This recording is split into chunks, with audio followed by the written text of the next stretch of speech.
Assalamu alaikum. Good morning, everybody. I hope you are all well. I am also fine. Our today's topics about past tense. Do you know what's the meaning of past? যে কোনো ঘটনার অতীত মানে fast. তো টেন্সের বেলায় past টেন্সটা আমরা যখন লিখি বা পাস্ট টেন্স সম্পর্কে আমরা যখন জানতে চাই তখন আমরা কি জানি যে গতকাল, গত পরশু, গত মাস, গত বছর, গত সপ্তাহ মানে বিগত যে কোনো ঘটনাকে আমরা ফার্স্ট টেন্স হিসেবে ধরি।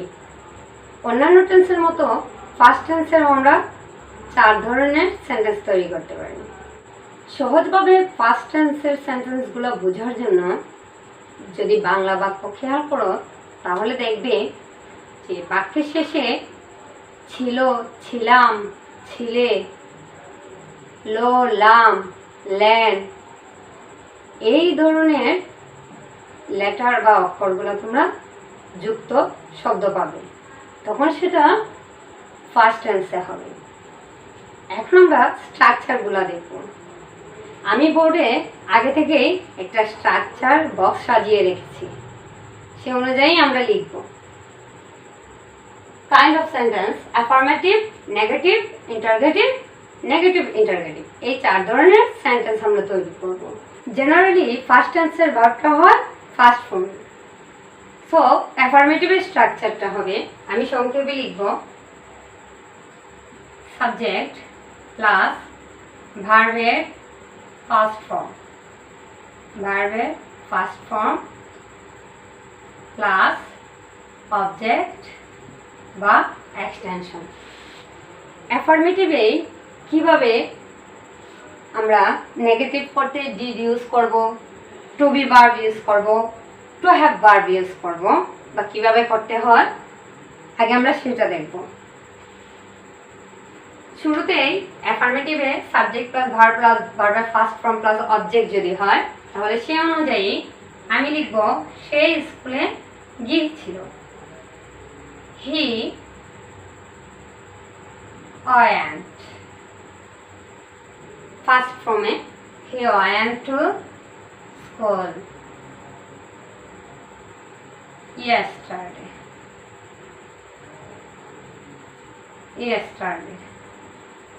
সে গতকাল স্কুলে গিয়েছিল। টু বি ভার্ব, যখন বাক্যে কোনো মূল ভার্ব থাকে না তখন টু বি ভার্ব হিসেবে ওয়াজ, ওয়্যার, হ্যাড মূল ভার্ব হিসেবে বাক্যে ইউজ করা হয়। যেমন I was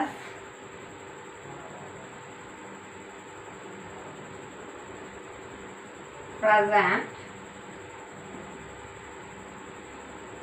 in the meeting yesterday.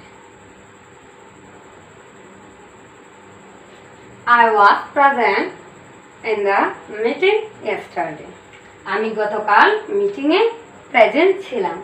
অ্যাফার্মেটিভে এই সেন্টেন্সটার ক্ষেত্রে আমি to be verb was use করেছি।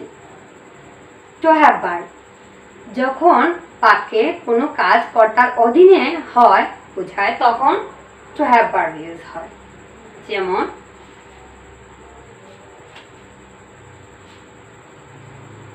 I had a pen.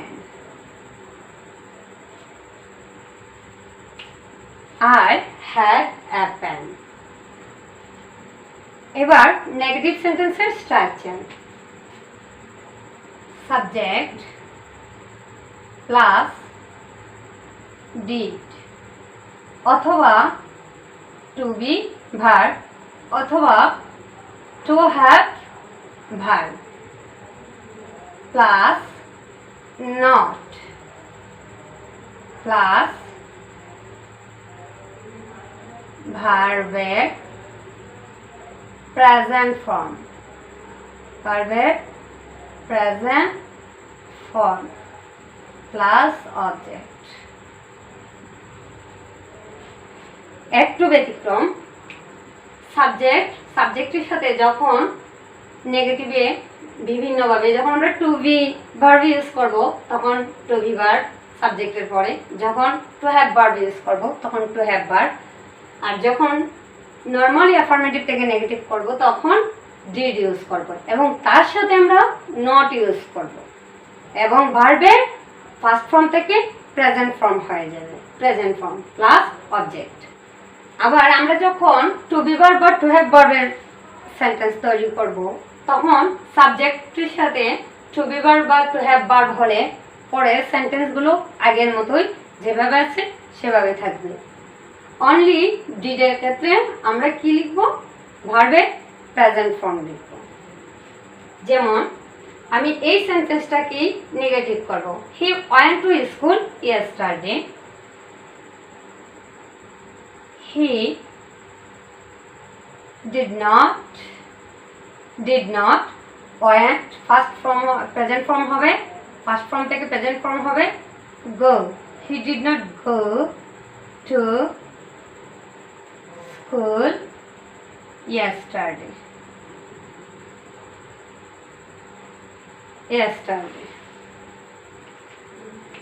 Then to be verb-এর এটা আমি নেগেটিভ করব, I was present in the meeting yesterday. I was not.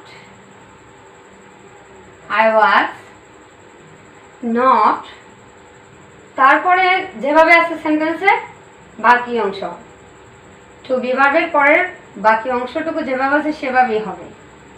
Present, I was not present in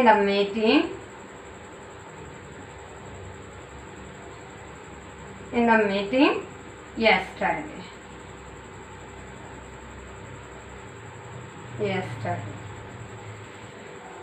to have ভার্বের ক্ষেত্রে অ্যাফার্মেটিভটা যখন negative হয় তখন দুই ভাবে হয়। যেমন যেভাবে ছিল I had a pen, I had not a pen, এটাও হয়। আবার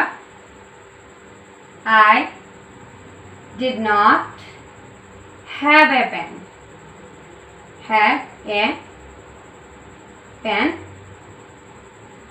এভাবেও হয়। এবার ইন্টারগেটিভ সেন্টেন্সের স্ট্রাকচার, এই ডিড ইউজ করে যখন আমরা ইন্টারগেটিভ সেন্টেন্সের স্ট্রাকচার তৈরি করব তখন হবে এখানে আমরা ডিড অথবা টু বি ভার্ব অথবা টু হ্যাভ ভার্ব এগুলোকে সামনে নিয়ে আসব, তারপরে সাবজেক্ট, তারপরে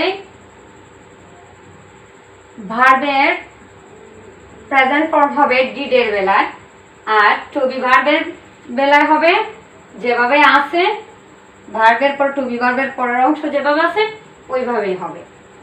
ভার্বের present form plus object.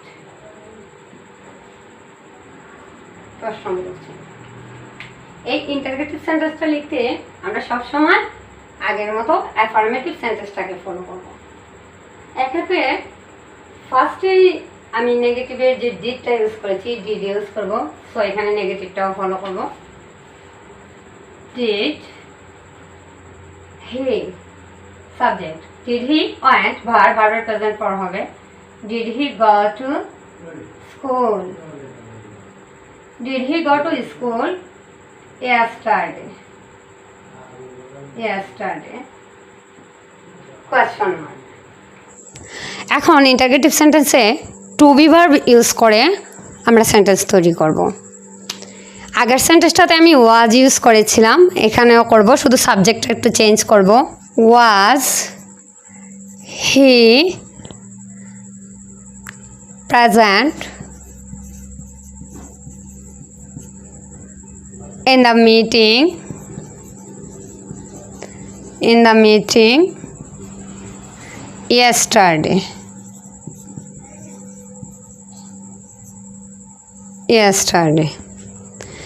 then to have verb use করে আমরা ইন্টারোগেটিভ সেন্টেন্স তৈরি করব। যেখানে আমি আই হ্যাড ইউজ করেছিলাম, আই হ্যাড এ প্যান, এখানে হবে হ্যাড আই এ প্যান, দুইভাবেই হবে হ্যাড আই এ প্যান। আবার did I have a pan, এই দুই রকমের ইন্টারোগেটিভ সেন্টেন্সটি হবে টু হ্যাভ ভার্বের ক্ষেত্রে। এবার নেগেটিভ ইন্টারোগেটিভ সেন্টেন্স তৈরি করব। এক্ষেত্রে আমরা নেগেটিভ সেন্টেন্সটাকে ফলো করব।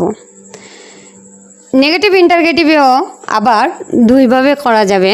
স্ট্রাকচারটা দেখো, ডিড, এই নেগেটিভের ক্ষেত্রে ডিড, ডিডের সাথে নট সাথে সাথে হলেও হবে, আবার যদি আমরা ইচ্ছে করি তাহলে ডিডের পরে সাবজেক্ট, তারপরে নট ইউজ করতে পারি। ডিডের সাথে একই সাথে নট, অথবা ডিডের পরে সাবজেক্ট তারপরে নট ইউজ করতে পারি। যদি এভাবে করি তারপরও পরে হবে ভার্বের প্রেজেন্ট ফর্ম, ভার্বের প্রেজেন্ট ফর্ম প্লাস অবজেক্ট। এক্ষেত্রে ডিড অথবা টু বি ভার্ব অথবা টু হ্যাভ ভার্ব, আমরা যেটা ইচ্ছা সেটা ইউজ করতে পারবো। ডিড নট, টু বি ভার্বের not, to be verb plus not, অথবা to have verb plus not, এভাবে আমরা লিখতে পারবো।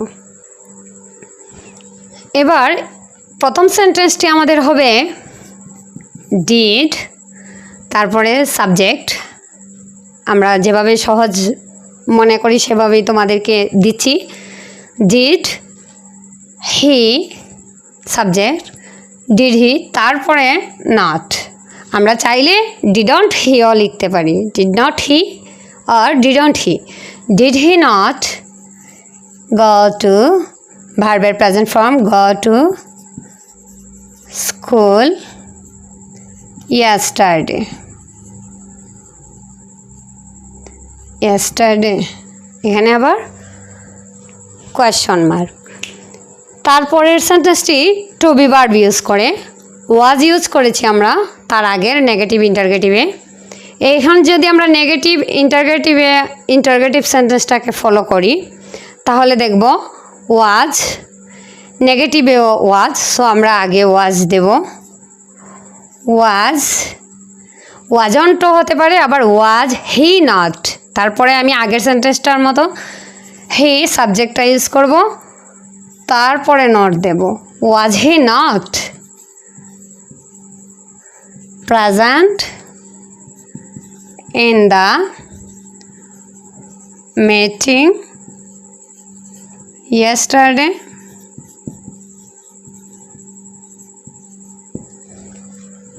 Then to have verb use করে আমরা নেগেটিভ ইন্টারোগেটিভ সেন্টেন্সটা লিখব।